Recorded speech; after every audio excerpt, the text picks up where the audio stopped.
In this video, we'll show you how to pin a message in a WhatsApp group. If you find this helpful, please consider liking and subscribing. Pinning a message is a great way to highlight important information, such as group rules or anything else you'd like to make easy to find. To do this, you either need to be the group admin or have the correct permissions set, so members can pin messages. Start by opening the chat where you'd like to pin the message.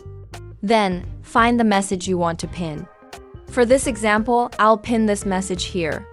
You can do this on both iPhone and Android devices. On Android, press and hold the message you want to pin, then tap the three dots in the top right corner. On iPhone, press and hold the message, then tap More in the menu that appears. You'll then see the option to pin the message. Once you tap Pin, you can choose how long you'd like the message to stay pinned.